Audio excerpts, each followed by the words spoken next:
آج کا موضوع قوم شعیب ہے، جنہیں اہل مدین بھی کہا جاتا ہے۔ اس قوم کا تذکرہ قرآن کریم میں ملتا ہے۔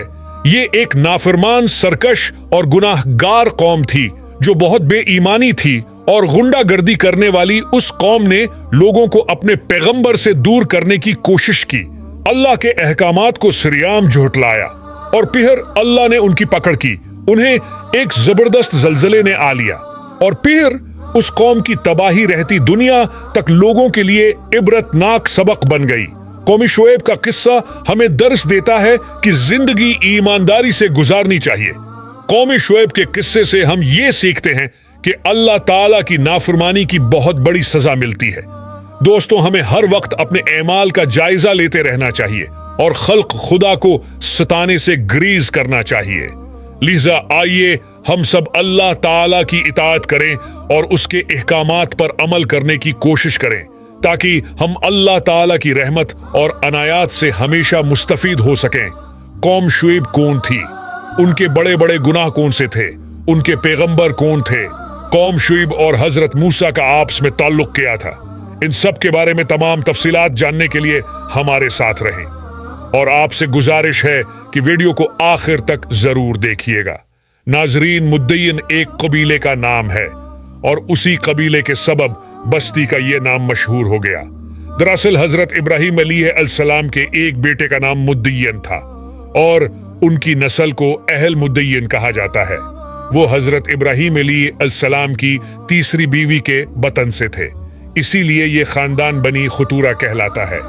ابراہیم علیہ السلام کے بیٹے مدین اپنے اہل و عیال کے ساتھ اپنے سوتیلے بھائی حضرت اسماعیل علیہ السلام کے قریب ہی حجاز میں آباد ہو گئے تھے۔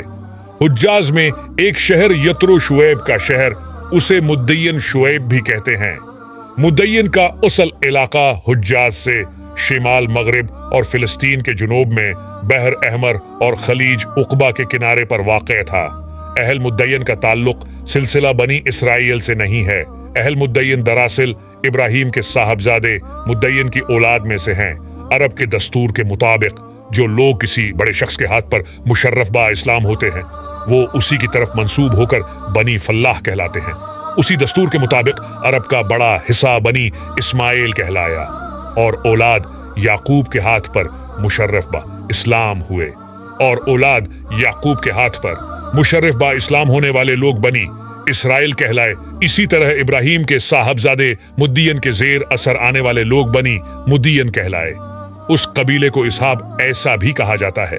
عرب کے جغرافیے میں جو شاہراہ حجاز کے تاجروں کو شام، فلسطینین اور مصر تک لے جاتی ہے، وہ بحر قلزم کے مشرقی کنارے سے ہو کر گزرتی تھی۔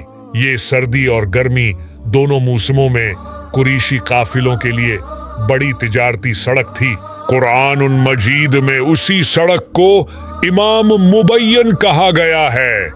حضرت شعیب بھی اسی قبیلے سے تعلق رکھتے تھے۔ حضرت شعیب علیہ السلام تیسرے عرب نبی ہیں جن کا اسم گرامی قرآن کریم میں بیان ہوا ہے، اور یہ عرب انبیاء میں تھے۔ اور عرب انبیاء یہ تھے: حضرت ہود، حضرت صالح، حضرت شعیب اور حضرت محمد صلی اللہ علیہ وآلہ وسلم۔ قرآن کریم میں حضرت شعیب علیہ السلام اور ان کی قوم کا تذکرہ 11 مقامات پر آیا ہے۔ سورہ اعراف، سورہ ہود، سورہ حجر، سورہ شعراء اور سورہ عنکبوت میں آپ علیہ السلام کا ذکر موجود ہے۔ سورہ عنکبوت میں ارشاد ہوتا ہے: اور مدین کی طرف ہم نے ان کے بھائی شعیب کو بھیجا۔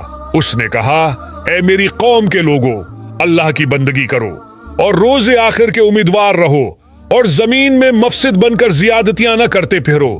تفسیر حقانی کے مطابق آپ کا نسب نامہ شعیب بن سیفون بن کیفا بن ثابت بن مدین بن ابراہیم ہے۔ اسحاب ایکا یعنی جھنڈے والے۔ عربی میں لفظ ایکا 59 سبز و شاداب جھاڑیوں کو کہتے ہیں جو ہرے بھرے درختوں کی وجہ سے جنگلوں میں ہوتی ہیں۔ مدین کی آبادی بحر قلزم کے مشرقی کنارے اور عرب کے شمال مغرب میں اس جگہ آباد تھی جسے شام کے متصل 50 کا آخری حصہ کہا جاتا ہے۔ نہروں اور آبشاروں کی کثرت نے اس علاقے کو اس قدر سرسبز و شاداب بنا دیا تھا، اور وہاں میوے دار درختوں اور بیووں اور پھولوں کے اس قدر باغات تھے کہ اگر کوئی آدمی باہر سے دیکھے تو ایک جھنڈ نظر آتا تھا، تو اس مناسبت سے اہل مدین کو اصحاب ایکا بھی کہا گیا، اور بعض کے نزدیک یہ قبیلہ دو حصوں میں بٹ گیا تھا۔ شہر کے رہنے والے اہل مدین کہلاتے تھے اور دیہات کے رہنے والے اصحاب ایکا کہلاتے تھے۔ اس سے شعیب علیہ السلام کی قوم اور بستی مدین کے اطراف کے باشندے مراد ہیں۔